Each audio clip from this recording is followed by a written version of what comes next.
नमो लोये त्रिकालवर्ती सवसाहुन मंगलम भगवान वीरो मंगलम गौतमो बड़ी मंगलम कुंद कुंदारियो जैन धर्मोस्तु मंगलम सर्वमंगल्यम मांगल्यम सर्वकल्याण कारकम प्रधानम सर्वधर्माणम जैनम जयतु शासनम ओंकार बिंदु संयुक्तम नित्यम ध्यायन्ति योगिनो कामदम मोक्षदम चैव ओंकाराय नमो नमः नमः समय साराय स्वानुभूतिया चकास्ते चिस्वभावाय भावाय सर्वभावांतर्छिते अज्ञानतिमिरांधानां ज्ञानाजनशलाकया चक्षुरुन्मीलितं येन तस्मै श्री गुरुवे नमः आत्मा ज्ञानं स्वयं ज्ञानं ज्ञानाद् अन्यत् करोति किं परभावस्य कर्तात्मा मोहोऽयं व्यवहारिणम् मंगलमय मंगलकरण वीतराग विज्ञान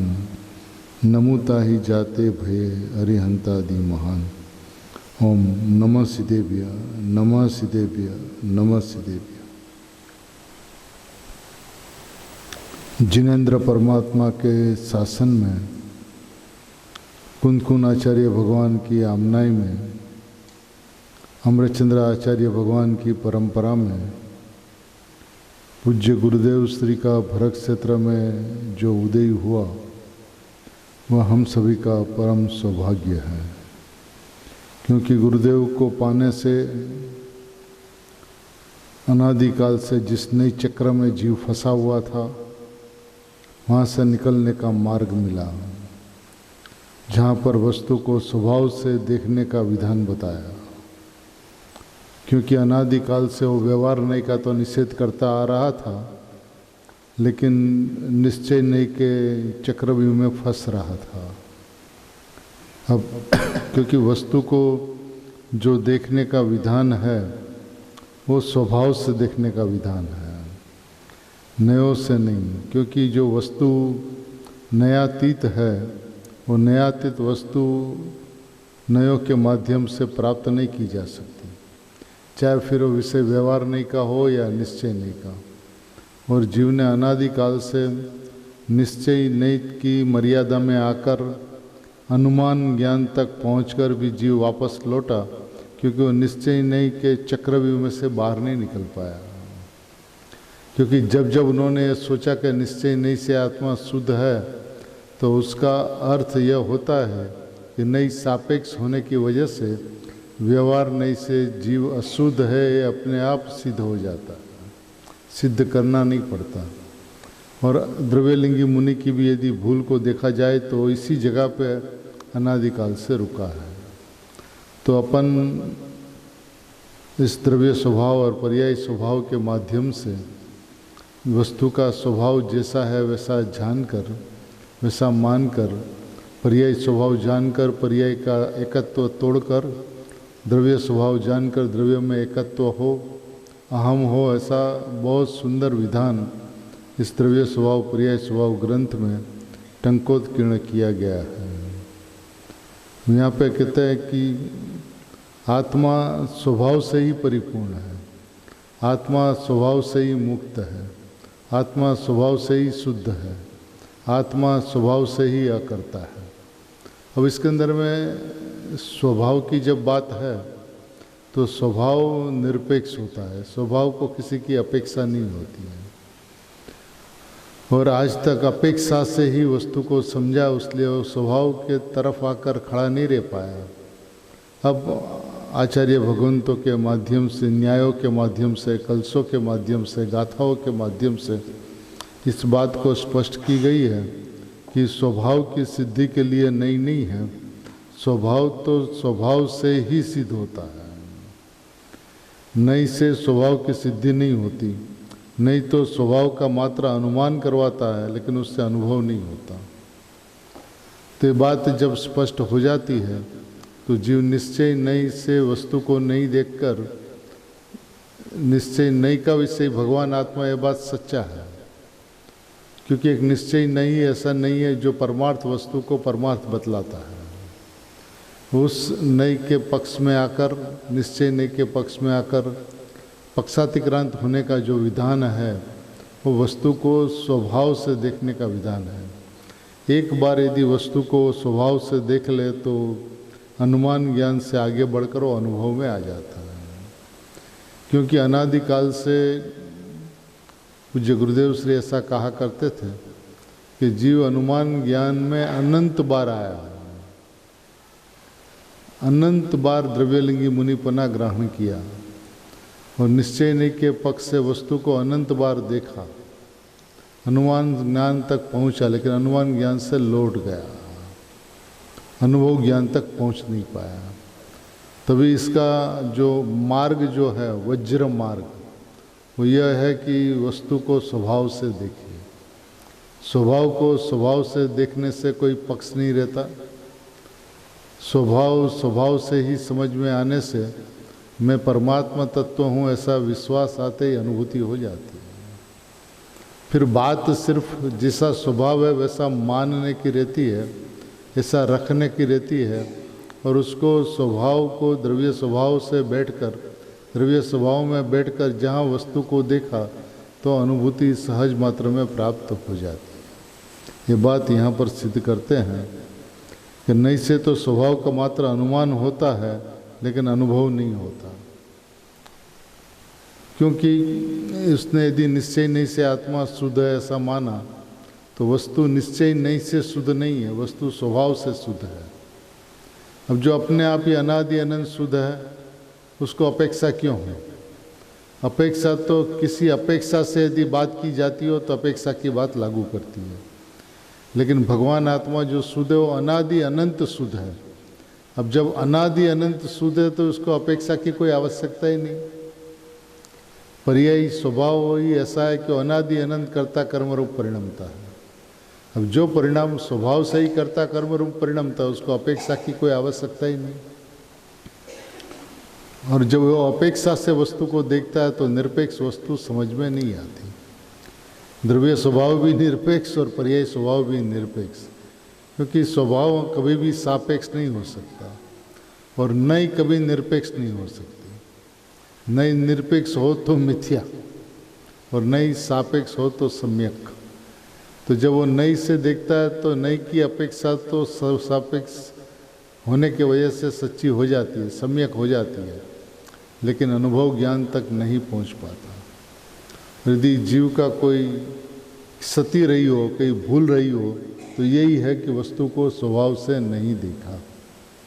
अब स्वभाव से देखने का विधान बतलाते हैं कि द्रव्यलिंगी मुनि यहाँ पर भूला, यहाँ पे अटका, उसको ऐसा सच्चा लगा कि मैं तो निश्चय नहीं से शुद्ध हूँ, अकर्ता हूँ।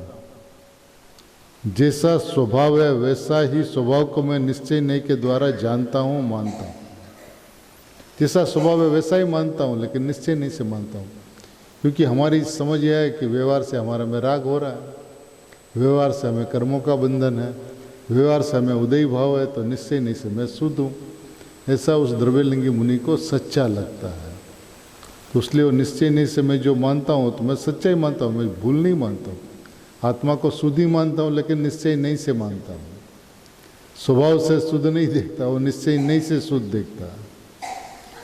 ये द्रव्यलिंगी की सूक्ष्म भूल है, और जो अनुभवी होता है वो भूल को तोड़ देता है, भूल को भांग डालता है। क्योंकि द्रव्यलिंगी भूल को भांग नहीं सकता, उसके चक्रव्यूह को तोड़ नहीं सकता, क्योंकि वो नई के सहारे स्वभाव का विचार करता है, नई के माध्यम से स्वभाव का विचार करता है, नई की मदद लेता है, सापेक्ष स्वरूप लक्ष्य में लेता है, लेकिन परंतु स्वरूप तो निरपेक्ष है।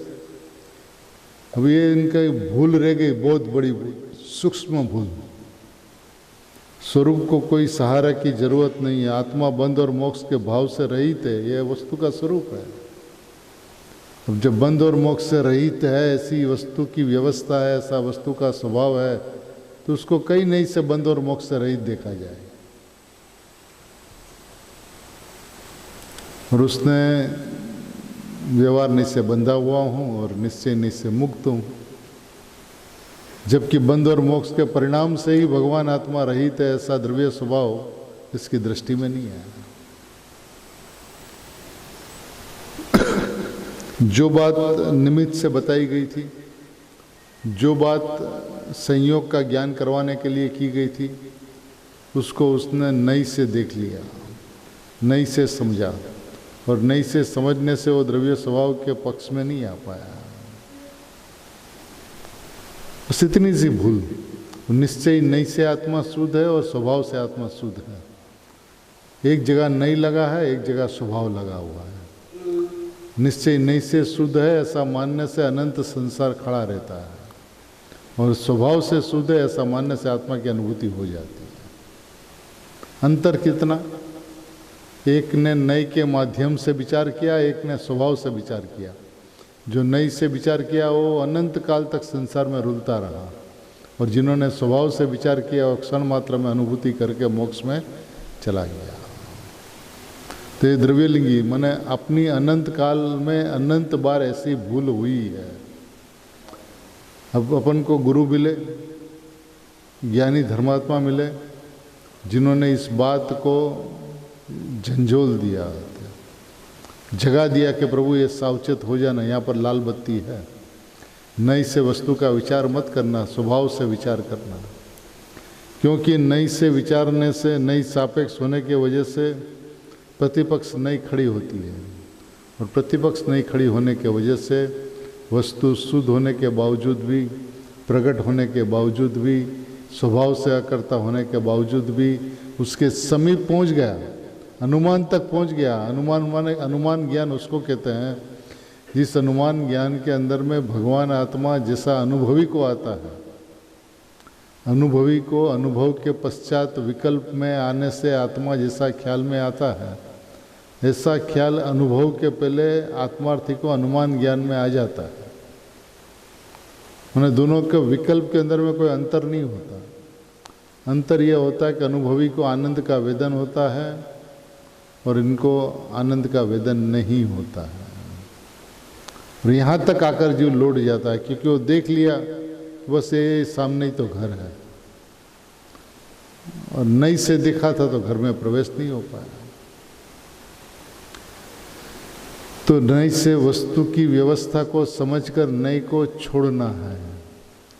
नई चांद की दिशा दिखा सकता है, दिशा का इशारा कर सकता है, लेकिन चांद तक नहीं ले जा सकता। नौका में बैठकर नदी किनारे पार लगने के लिए नौका से उतरना है। व्यवहार नई का निषेध के लिए निश्चय नहीं आवश्यक है। निश्चय नहीं पे आया तो व्यवहार नहीं का निषेध हुआ, लेकिन स्वभाव में आया तो निश्चय नहीं का निषेध हुआ। तो उसको स्वभाव में आना अत्यंत अनिवार्य है। स्वभाव में आए बिना नए का निषेध नहीं हो सकता। और आज तक द्रव्य स्वभाव और पर्यायी स्वभाव को समझ नहीं पाया। पर्याय की व्यवस्था को क्रमबद्ध समझ भी लिया तो द्रव्य स्वभाव अनादि अनंत अपने से ही स्वयं सिद्ध है, जो छठी गाथा का विषय है। जो स्वयं सिद्ध है, स्वयं अपने आप अनादि है, स्वयं अपने आप अनंत है। ऐसा जो अनादि अनंत, उसका अनादि अनंत का अर्थ ही होता है कि स्वाभाविक। द्रव्य अनादि अनंत शुद्ध है, उसका मतलब स्वाभाविक शुद्ध है, अकृत्रिम शुद्ध है, बना बनाया भगवान है। ये बात उसके लक्ष्य में नहीं आई। तब तो कहते हैं कि जो वस्तु बंध मोक्ष के भाव से रहित है, उसको यदि अपेक्षा से आप देखोगे तो वस्तु समझ में कैसे आएगी। पर्याय के अंदर में बंध है तो पर्याय के अंदर में मोक्ष होता है। इन स्वभाव के अंदर में, द्रव्य स्वभाव में न तो बंध है न तो मोक्ष है। अब बंध मोक्ष से रहित है भगवान आत्मा, तो उसको बंध मोक्ष की क्या सापेक्षता हो सकती है। बंध मोक्ष के परिणाम से रहित है, बंध मोक्ष के परिणाम से शून्य है। कारण से तो शून्य है ही है, लेकिन परिणाम से शून्य है। जब ये बात समझ में आती है तो वस्तु की महिमा आती है कि वस्तु तो अनादि अनंत मुक्त है, अनादि अनंत मुक्त स्वरूप है। जो वस्तु अनादि अनंत मुक्त स्वरूप है वो मैं हूँ, तो फिर मुक्ति की बात खड़ी नहीं रहती है। जो सुखमय है उसको सुखी होना है, जो मुक्त है उसको मुक्ति चाहिए। तो जब वो मुक्ति की बात करता है कि हमें मोक्ष चाहिए और दूसरी तरफ से वो कहता है मैं मोक्ष स्वरूप हूँ, तो दोनों के बीच में तो विरोधाभास हुआ। परिणाम के अंदर में बंध और मुक्ति की बात किसी अपेक्षा से आती है, लेकिन परिणाम को भी देखना है कि उसकी योग्यता के समय बंध और उसकी योग्यता के समय मोक्ष होता है। उसको करने कराने वाला कोई है नहीं विश्व के अंदर में, जबकि द्रव्य स्वभाव अपने से ही स्वयं मुक्त है, स्वयं सिद्ध है, स्वयंभू है। किसी की अपेक्षा नहीं है, किसी का आधार नहीं है, किसी का अवलंबन नहीं है, यहाँ तक कि अपेक्षा तक भी किसी की उसको नहीं है। ऐसा निरपेक्ष स्वभाव, मुक्त स्वभाव, शुद्ध स्वभाव, अकर्ता स्वभाव, परिपूर्ण स्वभाव, अनादि अनंत है। ऐसी महिमावंत वस्तु मैं, और मैं को मैं समझ में नहीं आया, क्योंकि उन्होंने मैं को भी देखा कि मैं बंधा हुआ हूँ, अभी हमें मुक्ति चाहिए। अब जो द्रव्य स्वभाव के अंदर में जो बात लागू ही नहीं पड़ती, तो द्रव्य स्वभाव जैसा है ऐसा स्वभाव से उसको नहीं देखा। ये बात कहते, देखिए नई से बंध मोक्ष की सिद्धि होती है, जब स्वभाव से बंध मोक्ष की सिद्धि ही नहीं होती। मैं तो स्वभाव से ही अनादि अनंत मुक्त हूं। नई से बंध मोक्ष की सिद्धि होती है, जबकि स्वभाव से बंध मोक्ष की सिद्धि नहीं होती। मैं तो स्वभाव से ही अनादि अनंत मुक्त हूँ, स्वभाव से ही अनादि अनंत मुक्त हूँ, स्वभाव से ही अनादि अनंत मुक्त हूँ। यदि 2, 5, 10 बार अंतरंग में इस बात को भी दोहरा ले तो इसकी महिमा आ जाए। स्वभाव से ही अनादि अनंत मुक्त, ये कितनी आनंददायक बात नहीं है? जिस मुक्ति के लिए हमने अनंत काल में अनंत प्रयत्न किया, किसके लिए किया? मुक्ति के लिए किया। लेकिन जब आज पता चला मैं तो स्वभाव से ही मुक्त स्वरूप हूं, तो मुक्ति की भावना समाप्त हो जाती है। जो मुक्ति की भावना थी वो पर्यायी बुद्धि थी, और मैं स्वभाव से ही अनादि अनंत मुक्त हूं, तो मुक्त स्वरूप ही हूं। ये बात एक बार अंतरंग से बैठ जाए कि स्वभाव तो अनादि अनंत मुक्त है, मैं बंधा ही नहीं, तो मुक्ति किस बात की? मैं तो स्वभाव से ही मुक्त स्वरूप हूँ।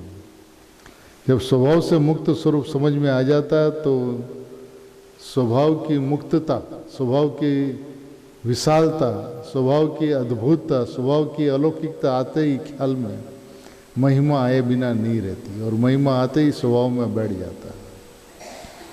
स्वभाव की महिमा नहीं आई द्रव्य स्वभाव की, उसलिए द्रव्य स्वभाव में बैठ नहीं पाया। द्रव्य स्वभाव में बैठ वही पाता है जिसको द्रव्य की महिमा आती है। द्रव्य की विशालता, द्रव्य की अद्भुतता, द्रव्य की परिपूर्णता, द्रव्य का परमात्मापना, प्रत्येक समय परमात्मा अनादि अनंत।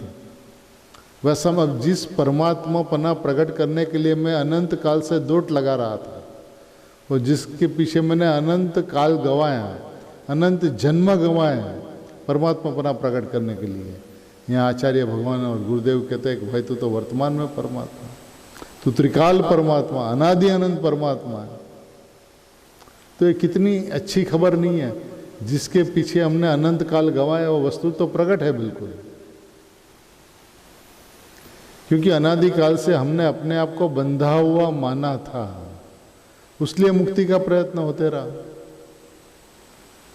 जब तो वास्तविकता यह थी कि अनादि अनंत मुक्त हूं, और अनादि अनंत मुक्त हूं ऐसा स्वभाव कभी माना ही नहीं। माना तो निश्चय नहीं से मुक्त हूं ऐसा माना, निश्चय नहीं से शुद्ध हूं ऐसा माना, निश्चय नहीं से अकर्ता हूं ऐसा माना, निश्चय नहीं से अबद्ध हूं ऐसा माना, निश्चय नहीं से शुद्ध हूं ऐसा माना, निश्चय नहीं से अभोक्ता हूं ऐसा माना।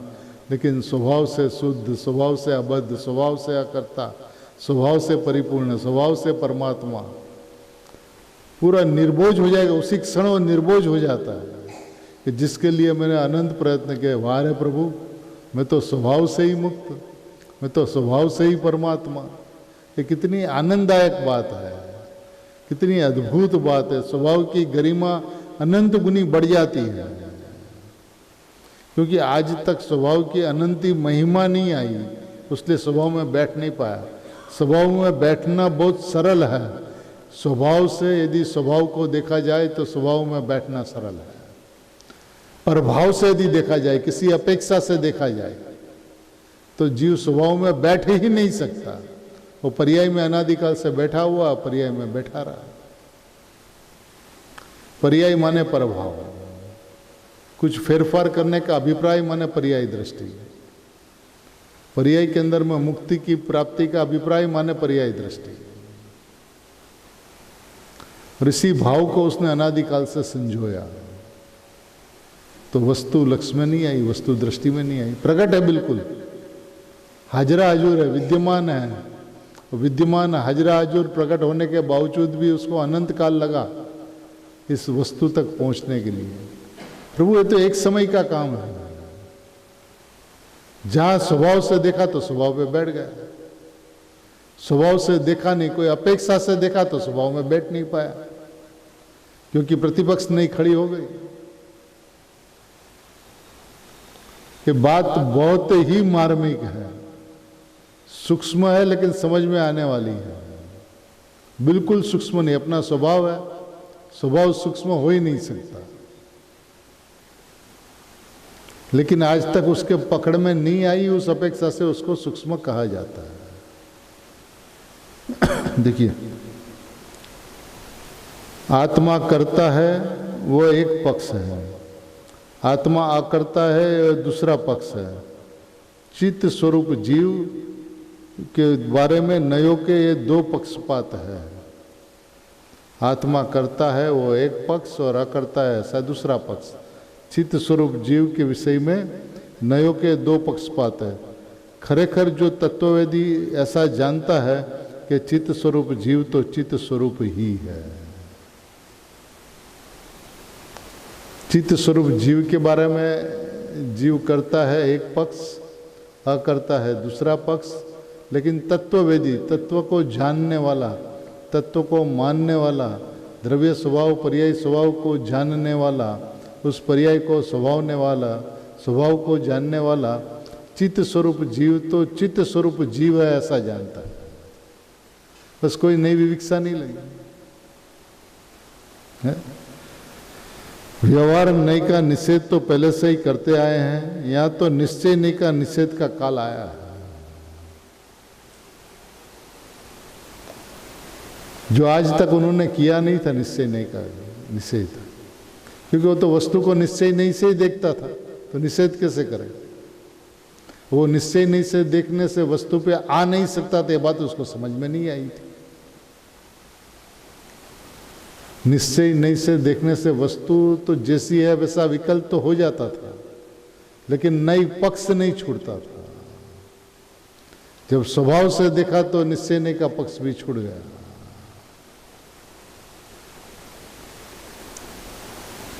क्योंकि निश्चय नई के पक्ष में आने से व्यवहार नई का निषेध हो जाता है, लेकिन निश्चय नई का निषेध तो स्वभाव पे आने से ही होता है।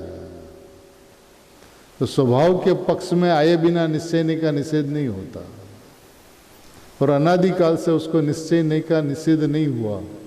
निश्चय नई के पक्ष में आया, लेकिन अपक्ष ऐसा जो अपना जो स्वभाव है उसका अपूर्व पक्ष नहीं आया।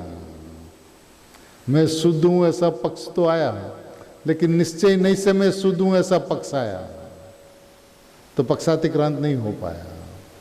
मैं स्वभाव से शुद्ध हूं ये बात यदि उसके लक्ष्य में आ जाए तो निश्चय नहीं का पक्ष छूटकर पक्षातिक्रांत हो जाए।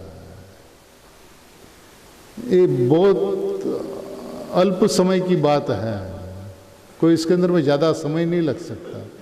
जहां स्वभाव से शुद्ध हूं ऐसा देखा तो निश्चय नहीं का पक्ष छूट गया। ये पक्ष नहीं छूटा अनादि से। शुद्ध माना हो तो सही माना, लेकिन निश्चय नहीं से शुद्ध माना। और निश्चय नहीं कहता भी है कि आत्मा शुद्ध है, लेकिन निश्चय नहीं ये भी कहता है कि वस्तु नयातीत है, ये बात उसके ख्याल में नहीं है।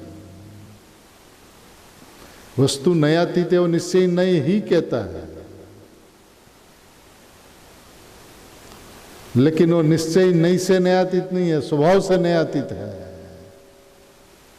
जो कल वो कलश के अंदर में आया ना, 9वें कलश के अंदर में कि आचार्य शुद्ध नहीं का यानी शुद्धात्मा का अनुभव करके कहता है कि सर्व भेदों को गौण करने वाला है जो शुद्ध नहीं के विषयभूत चैतन्य चमत्कार तेज पुंज आत्मा, उसका अनुभव होते ही क्या होता है, नयोग की लक्ष्मी उदय पामती नहीं है, प्रमाण अस्त को प्राप्त होता है और निक्षेपों का समूह कहाँ चला जाता है हम जानते नहीं हैं। इससे अधिक क्या कहे, द्वैत प्रतिभासित ही नहीं होता। ये 9वां कलश है समयसार परमागम का। नयोग की लक्ष्मी, एक तरफ से नयोग को लक्ष्मी का है और दूसरी तरफ के अनुभव के अंदर में नयोग की लक्ष्मी उदय ही नहीं होती, उसका जन्म ही नहीं होता,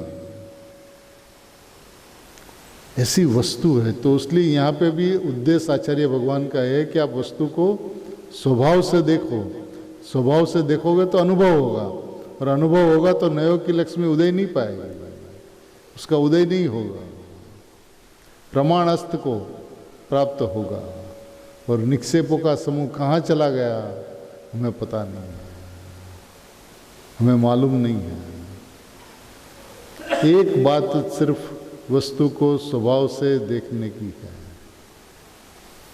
स्वभाव से नहीं देखा तो पूरा चक्रावा अनादिकाल से चलता रहा है नई के पक्ष में, क्योंकि निश्चय नई के पक्ष में आते ही उसका प्रतिपक्ष व्यवहार नहीं खड़ा हो जाता है।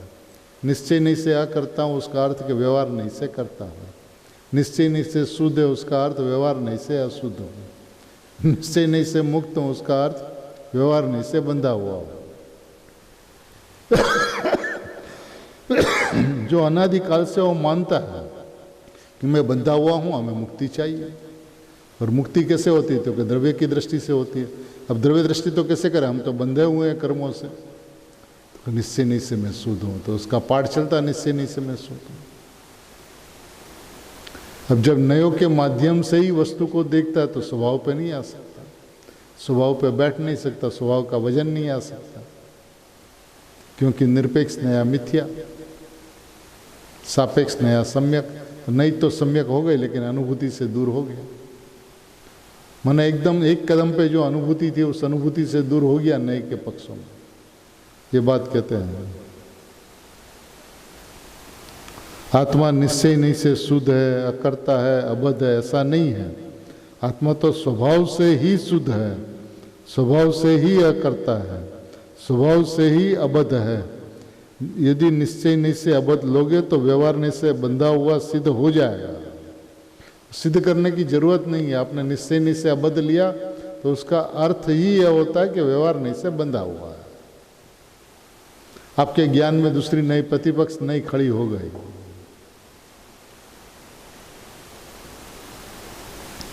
अरे मैं आत्मा स्वभाव से ही मुक्त हूं, बंधाया नहीं, बंधन मुझे लगा ही नहीं, बंधाणो ज नहीं, स्वभाव से ही मुक्त हूं, तो भी कोई अपेक्षा नहीं लगी, कोई विविक्षा नहीं लगी, कोई नई नहीं लगा, स्वभाव से ही मुक्त हूं, तो बस मुक्ति मिल गई। स्वभाव में बैठा ऐसे मुक्ति हो गई। ऐसे स्वभाव को जहां देखा तो सम्यक ज्ञान सम्यक दर्शन होगी। तो यहाँ पे समय लगने की कोई बात ही खड़ी नहीं होती।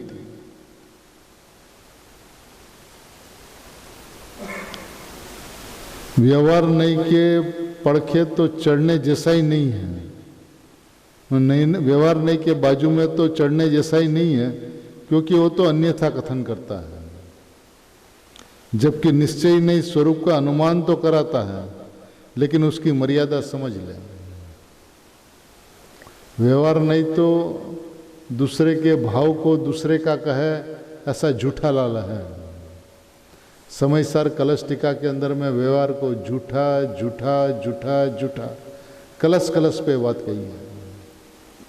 तो व्यवहार नहीं तो झूठा है, अन्यथा कथन करता है, राग को जीव का कहे, कर्म को जीव का कहे, क्रोध मान माया लोभ को जीव का कहे, ऐसा व्यवहार नहीं का कथन होता है।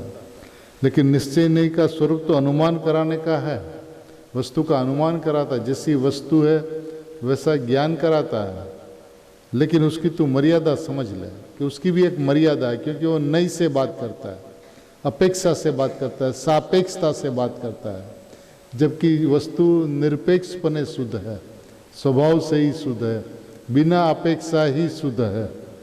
ये निश्चय का पक्ष का भी निषेध कर, इसकी मर्यादा समझ ले, और निश्चय का पक्ष का भी निषेध कर। स्वभाव के सन्मुख जाने से ही निश्चय का विकल्प टूट जाता है। स्वभाव के समीप जा करने से ही निश्चय का विकल्प तोड़ डालो, निषेध कर। खरेखर तो स्वभाव से समीप जाते ही निश्चय का विकल्प उदित ही नहीं होता, तोड़ना नहीं है। जहां स्वभाव के समीप आया तो निश्चय का विकल्प खड़ा ही नहीं होगा, यही उनका निषेध है। निषेध करना माने क्या? तो कि स्वभाव की तरफ आ गया तो निश्चय का निषेध हो गया, खड़ा ही नहीं हुआ। किसी को तोड़ने की बात ही नहीं है, क्योंकि वस्तु जैसी है ऐसा देखा, तो वस्तु स्वभाव से शुद्ध है ऐसा देखा तो अनुभूति हो गई, तो निश्चय का विकल्प ही खड़ा नहीं हुआ। दो बात कही, व्यवहार नहीं के पल्ले मत पड़ना, क्योंकि वो तो अन्यथा कथन करता है। निश्चय नहीं अनुमान ज्ञान तक ले जाता है, वस्तु का अनुमान करवाता है, लेकिन इसकी भी मर्यादा समझ ले। इसके पल्ले भी रहेगा तो स्वभाव तक नहीं पहुंच पाएगा। वो स्वभाव से वस्तु को देखा तो निश्चय नहीं का जन्म ही नहीं होगा, तो ये उसका निषेध है। निषेध है, निषेध है, निषेध, ऐसा गोखने की जरूरत नहीं है। स्वभाव के बाजू आ जा, स्वभाव के तरफ आ जा, स्वभाव के पक्ष में आ जा, तो उसका जन्म ही नहीं होगा।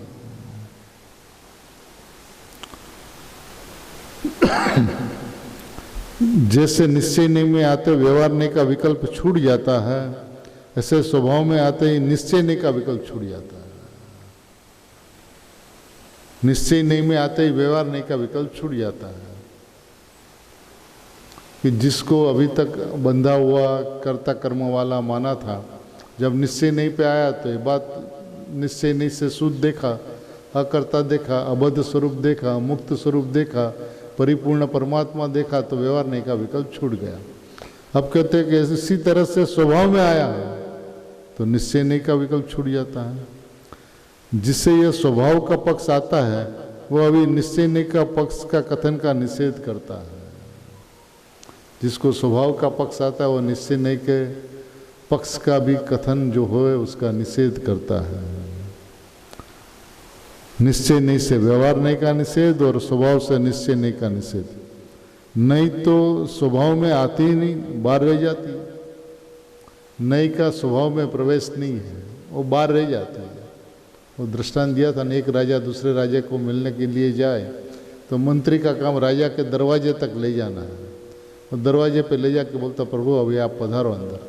तो बोला आप चलो, इतनी अच्छी अच्छी बात की आपने, इतना अच्छा आगता स्वागता की, राजा के बारे में बहुत कुछ बताया, आप अंदर चलो हमारे साथ। बोला प्रभु मेरा काम तो यहाँ तक था, बस अब राजा राजा से मिलो। ऐसे नहीं कहती है कि मेरा काम तो निश्चय नहीं कहती कि स्वभाव का अनुमान करवाना, स्वभाव कैसा है उसका अंदाज दिलाना, ये मेरा काम है।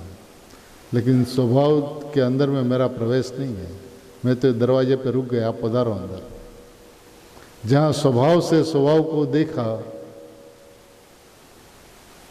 नहीं बाहर रह गए। स्वभाव में तो नई नहीं है, लेकिन स्वाभाविक ज्ञान और दृष्टि में भी नई नहीं है। अब कुछ बात आगे करते हैं। स्वभाव के अंदर में तो नई नहीं है, लेकिन ज्ञान और दृष्टि, ज्ञान और श्रद्धा, ज्ञान और दर्शन, उसके अंदर में भी नई नहीं है। वे आज तक उसकी समझ ये थी कि नई जो है वो ज्ञान का विकल्प है। और जिनवाणी में आता है नई की परिभाषा में। अब उसका स्पष्टीकरण करते हैं। क्या कहते हैं कि नायक में तो नई नहीं होती है, लेकिन ज्ञान में भी नई नहीं होती, क्योंकि अतीन्द्रिय ज्ञान अभेद से स्वयं ज्ञायक की है ना, तो उसमें नई नहीं है। वो इंद्रिय ज्ञान की बात थी, जो जहाँ ज्ञान को नय का अंश कहा गया, वो इंद्रिय विकल्प है ना, विकल्प वो इंद्रिय ज्ञान है। जो ज्ञान वास्तविक जिसको ज्ञान कहते हैं, स्वाभाविक ज्ञान जिसको कहते हैं, वो अतीन्द्रिय ज्ञान स्वाभाविक। वो अतीन्द्रिय ज्ञान स्वभाव जो है तो स्वयं ज्ञायक ही है, वो ज्ञान तो ज्ञायक ही है, अभेद ज्ञायक ही है, तो उसके अंदर में नई नहीं होती।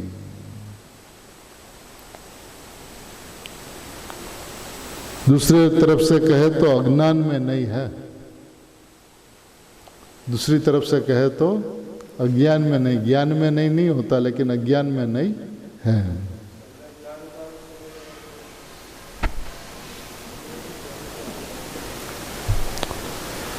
जहां तक नई का विकल्प है वहां तक अज्ञान है, जहां तक नई का विकल्प है वहां तक अज्ञान है, क्योंकि जहां तक विकल्प के साथ कर्ता कर्म की प्रवृत्ति रहती है, जब विकल्प रहता है तो कर्ता कर्म की प्रवृत्ति रहती है, अकर्ता स्वभाव पे नहीं आता।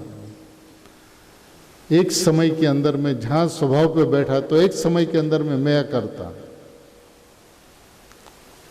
नहीं छूट जाती है, स्वभाव प्रकट हो जाता है।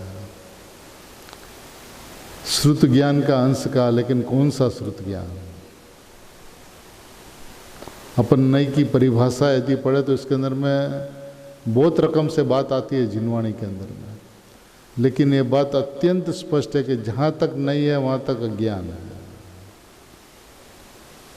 क्योंकि वो इंद्रिय है, क्योंकि वो विकल्प है, क्योंकि वो मनाश्रित परिणाम है, क्योंकि नहीं वो पराश्रित परिणाम है। जो पराश्रित परिणाम है, मनाश्रित परिणाम है, मन के अवलंबन से उत्पन्न होने वाले परिणाम है, तहाँ तक अज्ञान है, ज्ञान नहीं। आत्मा का ज्ञान जिसको कहने में आता है उसमें नहीं होती, क्योंकि वो ज्ञान ज्ञायक होता है, ज्ञायक में ज्ञान नहीं होता, ज्ञान ज्ञायक होता है। ज्ञायक को देखा जाए तो ये ज्ञान ऐसा भेद नहीं होता, और ज्ञान से देखा जाए तो ज्ञान ज्ञायक होता है। ज्ञान स्वभाव नयों से पार है। ज्ञान स्वभाव जो है वो नयों से पार। अरे ये आप क्या कह रहे हो? नहीं तो ज्ञान में होता है और ज्ञान से ज्ञायक का अनुभव होता है। ये अभ्यास से जिज्ञासु की दलील है। किसकी दलील है? जिन्होंने शास्त्रों का अभ्यास किया हुआ है, शास्त्रों का परिचय किया हुआ, उसकी दलील है। क्या दलील है? नहीं तो ज्ञान में होते हैं और ज्ञान से ज्ञायक का अनुभव होता है। नहीं तो ज्ञान में होता है और ज्ञान से ज्ञायक का अनुभव होता है। ये आप क्या कह रहे हो? तो उत्तर उसको ज्ञानी बताते हैं, प्रभु ज्ञान में नहीं हो, न जो हो, ज्ञान में नहीं होती ही नहीं है। ज्ञायक में तो नहीं है, लेकिन ज्ञान में भी नहीं होती। अतीन्द्रिय ज्ञान जो आत्मा का स्वभाव है उसके अंदर में नहीं होता, क्योंकि वो अतीन्द्रिय स्वभाव ही है, और नई विकल्प है वो इंद्रिय है।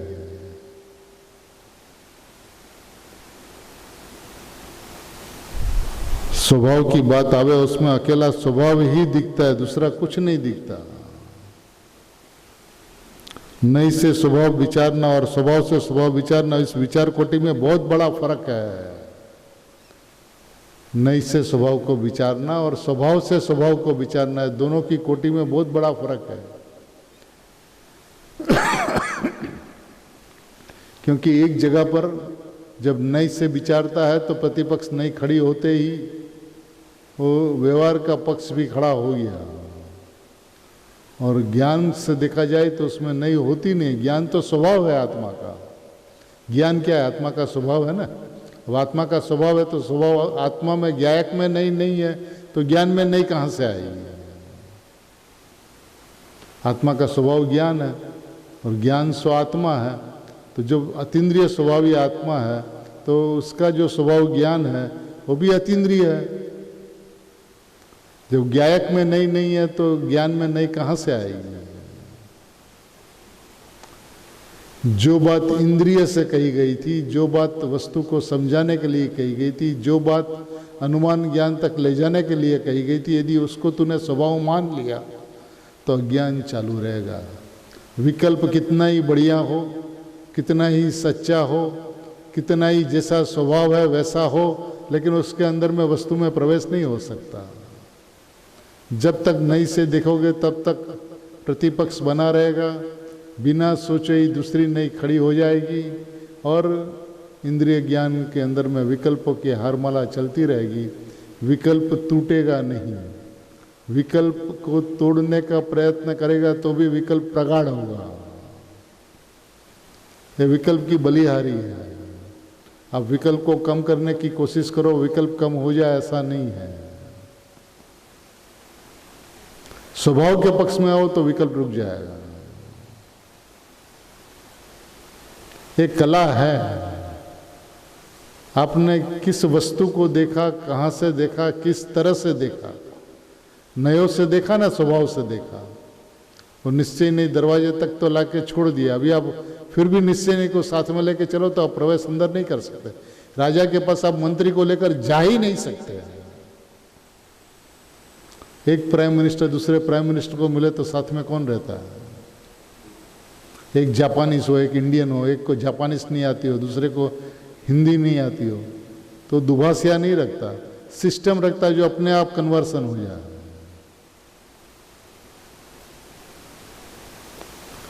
स्वभाव में प्रवेश के लिए नई लागू नहीं पड़ती। नई को बाहर आपको रखना ही होगा, तब स्वभाव के पक्ष में आओगे। जब स्वभाव के पक्ष में आओगे तो पक्षातिक्रांत हो जाएगा। आपने ऐसा चिंतन करना शुरू किया कि मैं स्वभाव से शुद्ध हूँ, स्वभाव से अबद्ध हूँ, तो ये तो विकल्प है। लेकिन यहाँ पे विकल्प की महिमा नहीं है, महिमा है स्वभाव की। वजन है स्वभाव का, जोर है स्वभाव का। जब जोर स्वभाव का आता है तो विकल्प टूट जाता है, तोड़ना नहीं पड़ता। जैसे स्वभाव में आया तो नई उत्पन्न ही नहीं होती, ऐसे स्वभाव में आया तो विकल्प उत्पन्न ही नहीं होगा।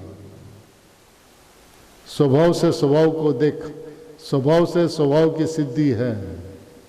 न तो व्यवहार परमार्थ का प्रतिपादक है, न तो निश्चय परमार्थ का प्रतिपादक है। व्यवहार परमार्थ का प्रतिपादक है, प्रमाण का वाक्य है।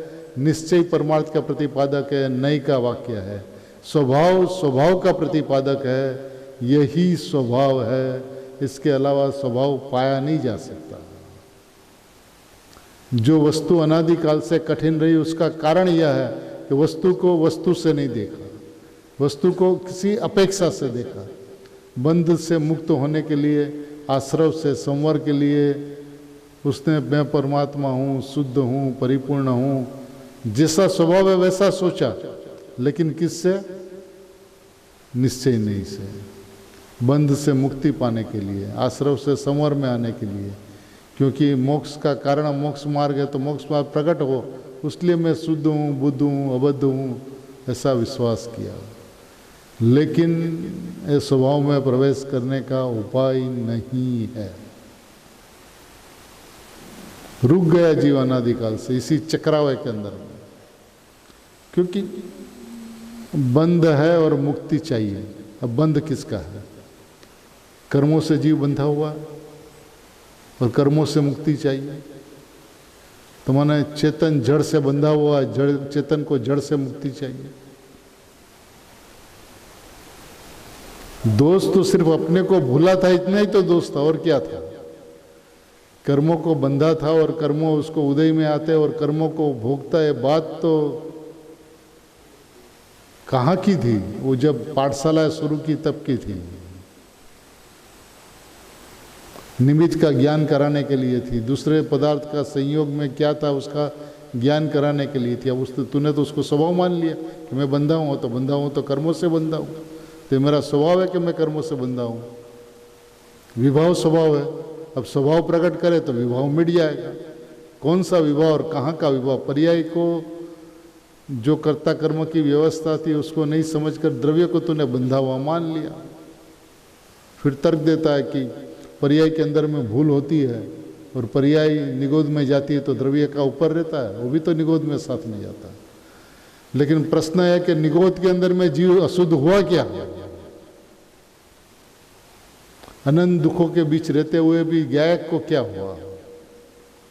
और जिसको कुछ नहीं हो तो वहां पे भी अणि शुद्ध है बिल्कुल। ऐसा स्वभाव सदा एक रूप रहता है, उसको कुछ नहीं होता। जिस परिणाम ने गलती की वो परिणाम उस दुख को भोगता है। द्रव्य को क्या होता? द्रव्य को कुछ नहीं होता। यही बात को कहते हैं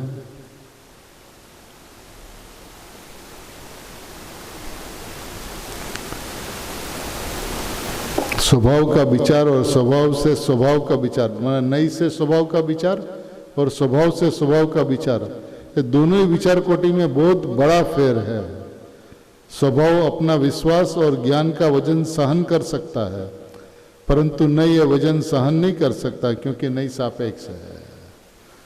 स्वभाव का वजन ही नहीं सहन नहीं कर सकता, क्योंकि नई सापेक्ष है।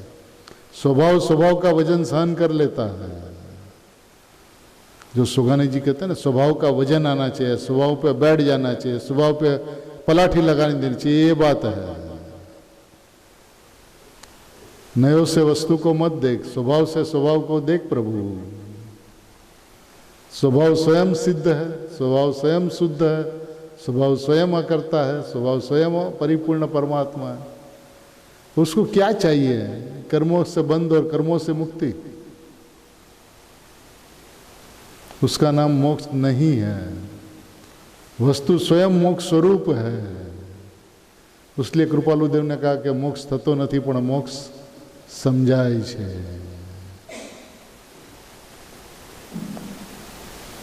मोक्ष थतो नहीं, सिद्ध होता नहीं है, सिद्ध समझ में आता। मैं सिद्ध हूं ऐसा समझ में आता, वही स्वभाव है।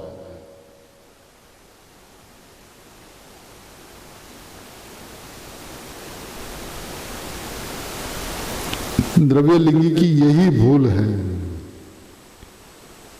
वो द्रव्य की निरपेक्षता में आ नहीं सकता, उसलिए ही पर्याय की निरपेक्षता में भी आ नहीं सकता।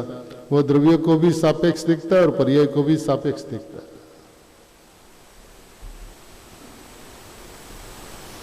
ये इनका दोष है, इनकी भूल है अनादि की। अब देखिए, इससे छूटने का वक्त आया तब ऐसी बात कान पे पड़ती है। ये द्रव्य स्वभाव और पर्यायी स्वभाव की बात है, जिसके कान पे पड़ती है वो सिद्ध होने वाला है अल्प समय के अंदर में। जो सिद्धों की नगरी में सिद्ध आते हैं और सिद्धों की नगरी में आकर मैं सिद्ध स्वभावी परमात्मा हूं, ये बात भी सिद्ध ही सुनते हैं। हर्षित होने का समय है प्रभु। स्वभाव की महिमा लाकर, स्वभाव की अद्भुतता को देखकर, स्वभाव की अलौकिकता को देखकर एक बार उछल पड़ अंतरंग से, मैं तो सिद्ध हूं बिल्कुल।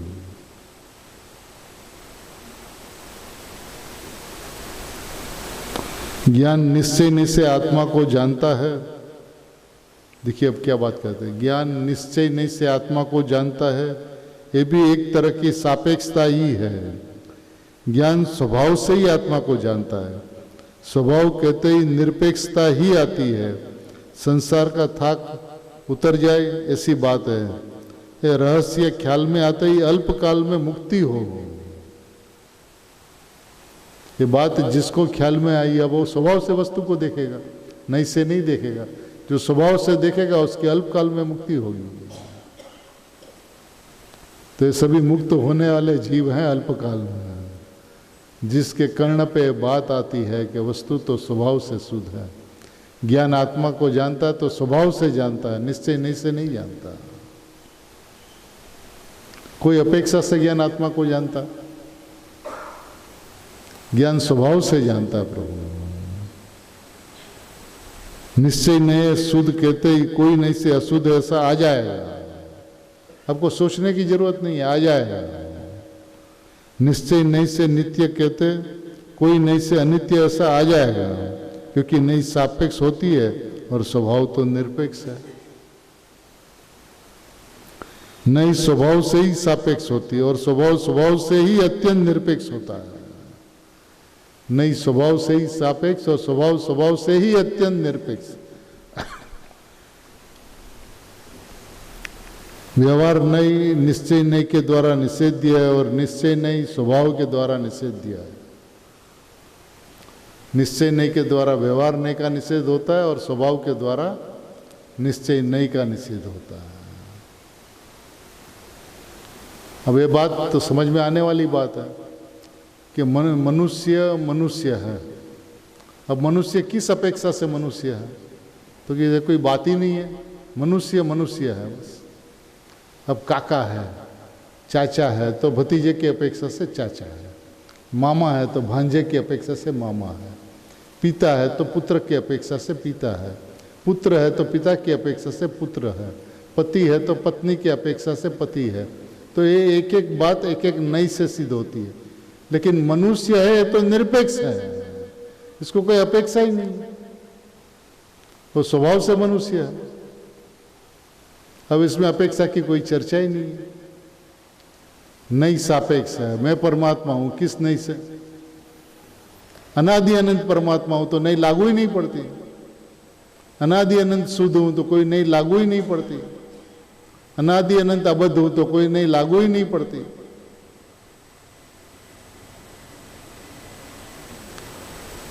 लेकिन बंध और मोक्ष की अपेक्षा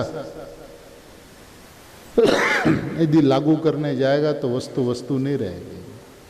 दृष्टि में वस्तु वस नहीं सकती, और जब तक दृष्टि के अंदर में जैसी वस्तु है ऐसी स्वभाव से ख्याल में नहीं आवे तो मैं परमात्मा हूं ऐसी अनुभूति नहीं हो सकती। स्वभाव ख्याल में आवे तो सड़सड़ाहट अंदर चला जाए। नई से स्वभाव को देखे तो उसी नयों के चक्राव में उलझ जाए।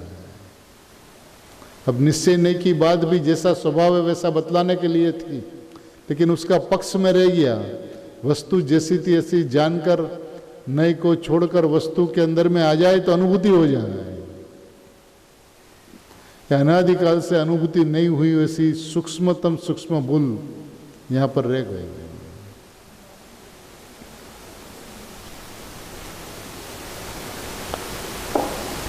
नहीं है, यह निर्णय करने के लिए है।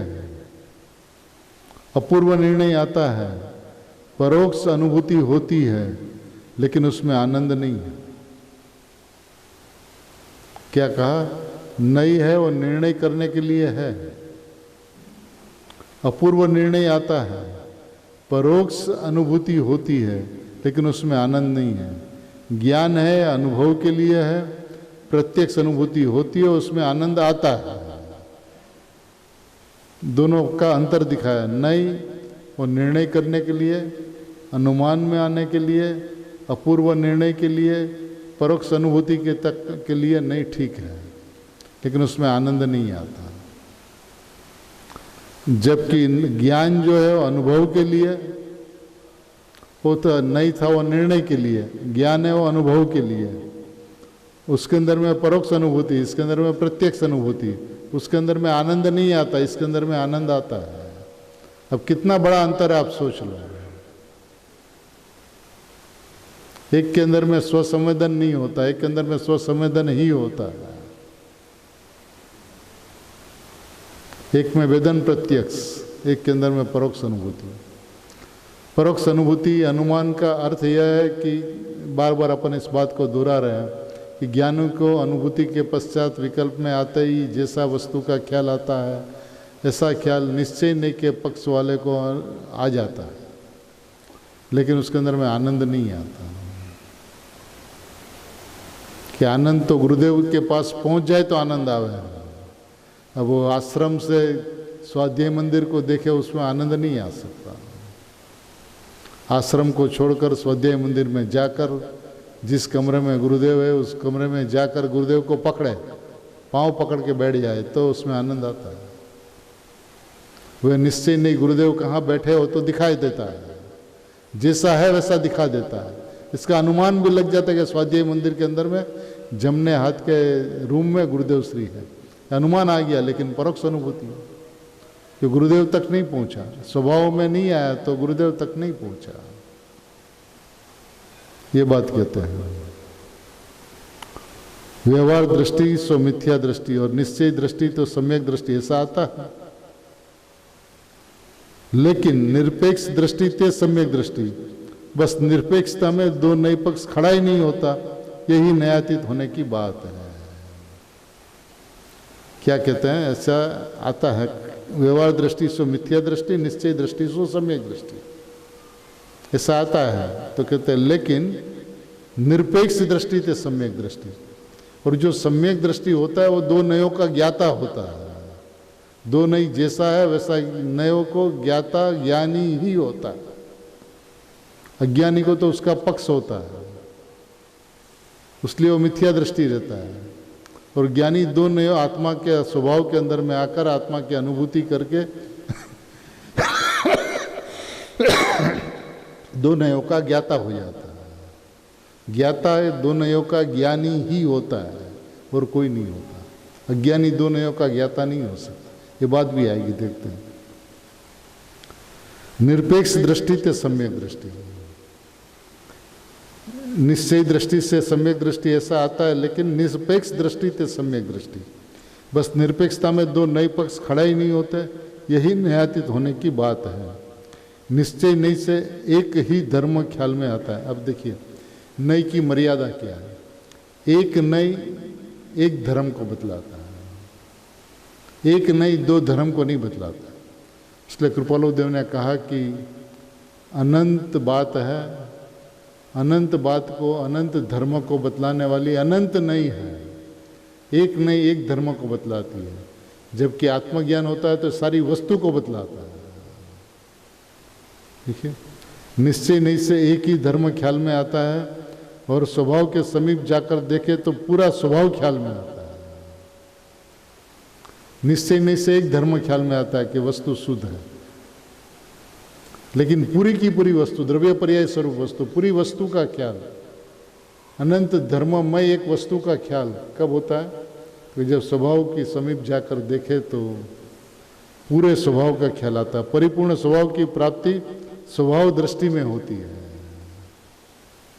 नई दृष्टि से मात्र एक ही धर्म की सिद्धि होती है, उसलिए दूसरे धर्मों को जानने की आकुलता उत्पन्न होती है। नई में विकल्प की उत्पत्ति होती है, उनका कारण ही यह है कि नई का धर्म एक एक धर्म को बताने का है, जबकि स्वभाव के समीप जाकर देखे तो पूरा स्वभाव जानने में आता है। आकुलता क्यों होती है? एक नई एक धर्म को दिखाता है, ये देख लिया तो और क्या और क्या, तो आकुलता होती तो विकल्प की परंपरा चलती है, और स्वभाव के समीप गया तो पूरी वस्तु जानने में आ जाती है। अकर्ता प्लस कर्ता कर्म, अकर्ता प्लस कर्ता कर्म, अपरिणामी प्लस परिणाम, पूरी वस्तु ख्याल में आ जाती है। उसका नाम परिणामी है, उसका नाम कर्ता कर्म का अनन्यपना है, उसका नाम स्यादवाद की अनुभूति है, उसका नाम जैन शासन की अनुभूति है, उसका नाम सम्यक प्रमाण ज्ञान है, उसका नाम सम्यक ज्ञान सम्यक दर्शन है। अब होता कब? जो स्वभाव में समीप जाकर देखे तो पूरी वस्तु जानने में आ जाती है, और कुछ भी जानना बाकी नहीं रहते होने से नए पक्ष का विकल्प उत्पन्न ही नहीं होता। विषय का प्रतिबंध छूट जाता और अनुभव हो जाता है। जब नई से देखता था तो विषय का प्रतिबंध था, क्योंकि वो एक धर्म को बतलाता था, लेकिन जहां स्वभाव पे आया तो प्रतिबंध छूट गया। तब ध्येय पूर्वक पूरा सामान्य विशेषात्मक आत्मा ज्ञान का ज्ञेय हो जाता है। तब क्या होता है? ध्येय पूर्वक, त्रिकाली ध्रुव परमात्मा तत्व मैं हूं, ऐसे ध्येय पूर्वक पूरा सामान्य विशेषात्मक आत्मा ज्ञान का ज्ञेय हो जाता है। उसलिए स्वभाव की दृष्टि होते ही पक्षातिक्रांत होता है, परंतु निश्चय निश्चय पक्षातिक्रांत होता नहीं है। अद्भुत सिद्धांत है, अद्भुत व्यवस्था है, वस्तु को देखने का विधान अलौकिक है। एक थोड़ी सी भूल, माने निश्चय नहीं तक आया वो वस्तु के सामने आ गया, अनुमान तक पहुंच गया, अनुभव तक नहीं पहुंच पाता। अब नई के पक्ष को छोड़कर स्वभाव से वस्तु को देखे तो तत्क्षण अनुभूति होती है, तत्क्षण उसी समय के अंदर में। समय तो हो गया। जो आत्मा स्वभाव से ही शुद्ध है उसको कोई किसी नए के द्वारा शुद्ध कहना बराबर नहीं है। जो वस्तु स्वभाव से शुद्ध है उसको किसी नई के द्वारा शुद्ध कहना बराबर नहीं है। आत्मा निश्चय नहीं से शुद्ध है, कथन सच्चा है, लेकिन ऐसा अनुभव नहीं है। निश्चय नहीं से आत्मा शुद्ध है, बात तो सही है, कथन तो सही है, लेकिन उसमें अनुभव नहीं होता। परंतु यह कथन द्वारा स्वभाव का मात्र अनुमान ही हो सकता है कि वस्तु शुद्ध है, ऐसा अनुमान तो हो सकता है, क्योंकि निश्चय नहीं जैसी वस्तु है वैसा कहता है, तो अनुमान तो हो सकता है लेकिन अनुभव नहीं हो सकता। आत्मा निश्चय नहीं से शुद्ध है ऐसा नहीं, लेकिन स्वभाव से ही शुद्ध है। सीधा स्वभाव को ही देखो तो जिस नई के माध्यम द्वारा विकल्प आता था वह विकल्प छूट जाएगा। स्वभाव से ही विचारते बीच में जो नई आती थी वो निकल जाएगी, अकेला ज्ञान रह जाएगा और अनुभव हो जाएगा। स्वभाव से स्वभाव विचारो और नई के माध्यम को विकल्प को रहने दो।